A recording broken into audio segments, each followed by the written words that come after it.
from the Xfinity Studios at WVON. We're your original social media. Hashtag Perrie Small on 1690, the talk of Chicago. Joining us on the live line is Yvette Gavin. She's a speaker, trainer, coach, and her business is Yvette Gavin Consulting, LLC. There's going to be a free webinar on June 27th, and her company provides leadership development programs.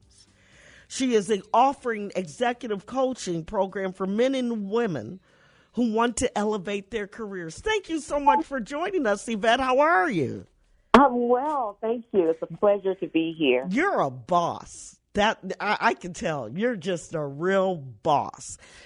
You know, this is very disturbing news. You would think that we would be getting better at this in terms of black women in executive positions. And one of the things that I pride myself in, Yvette, is that people always say, Perrie, you are so unselfish with your mic and your platform. I'm very secure and very secure in who I am. If there's somebody better than me that can take over this mic, God bless you and welcome to it. But I don't know if there's a lot of people that feel that way. Because, we're crabs in the barrel, we're scratching, trying to get to the top, and that sort of thing we never, and then we have our own insecurities, that imposter syndrome and all of that. What can we do better to make sure that we change these kind of numbers around and where we see more of us that look like us in these executive positions, Yvette? It really is about awareness and understanding, why we're not there. I totally agree with you. In my own personal career, I have worked alongside other African-American executives who would say to me, I can't hire her because I don't want them to think that I can only hire black. Well, if the best and the most qualified applicant you had is African-American, why should we be afraid to hire? Simply because the person looks like I look. And so it's getting beyond that and understanding what's really holding us back. I'm excited about this research that is out that came from this group called the Center for Talent Innovation, interviewed some top-level executives. And some of the feedback we got from them was just like unbelievable. And the number one thing that really struck a chord with me is that executives are saying if you're going to advance your career and move up into what we call a director role and above, up to the C-suite, you have to have executive presence. Okay, we got it. Good. But then the research went on and said most of the executives that was interviewed in this survey said that women of color are often excluded from high leadership roles because they lack executive presence. And I don't think we, as African-American women, and it's not just black women, it's women of color, period, is what the research is showing. We don't get that feedback. We don't understand that's one of the things that's been holding us back. I think part of it, too, Yvette, let's be clear. I think part of it, too, is that we do not have that entrepreneurial spirit that we once had where we were, where we had black businesses like in Chicago from Ebony to Seaway to, where we could put these women in these positions. Because think about it. Look what John Rogers and Melody Hobson were able to do. Yes. With Ariel Investments. Yes. Love it. Ain't nobody a bigger boss than Melody Hobson right now. I agree. She's number 2 in line at Starbucks. She sits on at least 10 Fortune 500 boards, at least. So I don't understand where this comes from, because let me say this: I'm always going to advocate for someone who looks like me. Yeah. If you're good, I'm going to put you there. I don't have a lot of tolerance, for people that are mediocre. I don't deal with mediocrity. But if you're good, I want to see you. I want to see you in these executive offices. That's why I love Melody. Melody doesn't have a problem with that either. Well, I'm talking about Melody Span Cooper. She's going to put women in executive roles, and she wants to be in these executive roles. And there are people that are putting her in spaces that she probably never would have been in had there not been people there advocating for her and mentoring her. What's wrong with us? Exactly. And I'm really strong on mentorship and coaching. And one of the things that we can see in Melanie is that she possessed strong executive presence. Yes. And executive presence is all about three key components: how we behave. Okay, hold on a second, because I'm going to take a break, and I want to know what executive presence means. I wanted you to be very clear to our listeners and for all these boss men and women that are listening what executive presence looks like and is. We'll be right back. The Talk of Chicago, 1690 WVON. Alrighty then, it's 5:25 on the Talk of Chicago, 1690 WVON. My name is Perrie Small, filling in for the incomparable, of course, Cliff Kelly. You're just listening to It's Going to Be All Right by Aaron Hall. That comes from the movie Boomerang. And in just a few minutes, my good friend Lionel Harris is going to be joining us. We've got a lot to talk about, but joining me right now is Yvette Gavin. And Yvette is a boss. She's a speaker, a trainer, a coach. Yvette Gavin Consulting, LLC.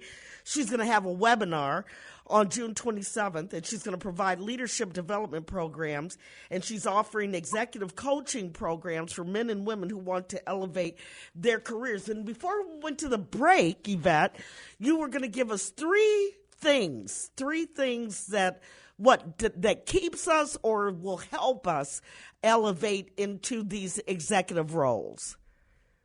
Yes, and they're going to sound very simple, but they are important. Okay. And that's the feedback that executives have given us, that this is the number 2 thing to move up. And it consists of 3 components. And that is, when we look at executive presence, we're talking about how we act, how we speak, and how we look. Mm-hmm. Now, that may sound very simple, but people are missing it when we talk about how we act. For instance, do we show confidence on the job? Can we show confidence under stress? Can we be grateful when we're under fire? It's important to be able to do that if you're talking about senior leadership roles. Another example of how we act, what about emotional intelligence? I have worked with clients who were highly intelligent, very technical, but in stressful situations would just break down and cry. Wow. And I'm like, we can't do that, women. We cannot do that publicly before a team and expect for that team to respect us in a leadership, role. You're right about that. You're absolutely right about that. Think about it, guys.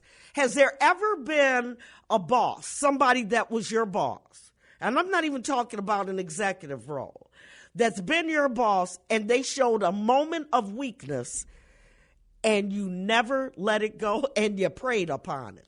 I've seen it all the time. I mean, once you show me that little weak link, oh God, that's just human nature. I'm going to take you down. Go ahead, Yvette.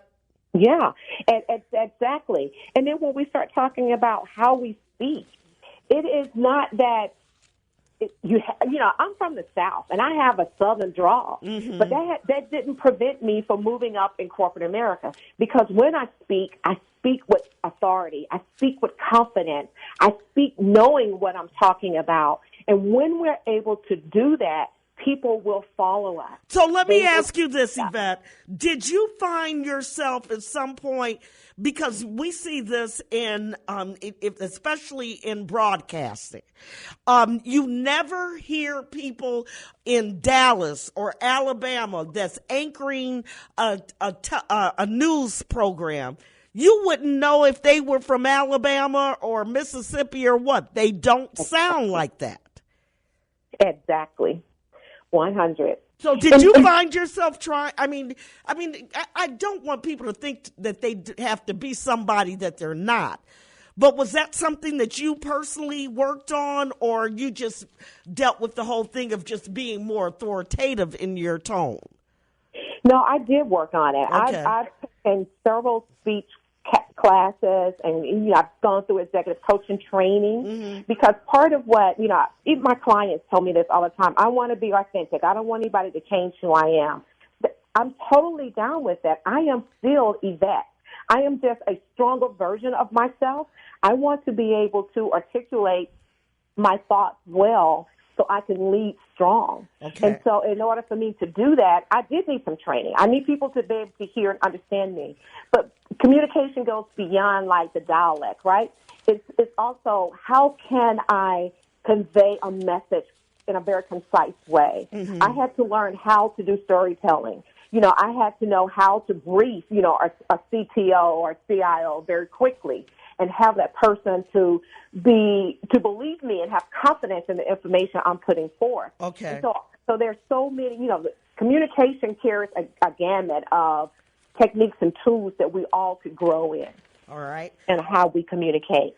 And then go ahead. Well, I'm out of time, but why don't you tell our listeners about the webinar that you're doing on June 27th? Yes, the webinar is going to be on the Bright Talk channel, and that's just all webinars. So you just go out to brighttalk.com and look up Yvette Gavin, and I'm going to be giving tools and techniques on how to enhance and grow your executive presence. Same thing as professional presence.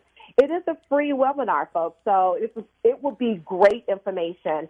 I have corporate clients who have paid for this training for their leaders, and I'm going to be sharing some quick tips for about an hour on the Bright Talk channel. I love this. This is great.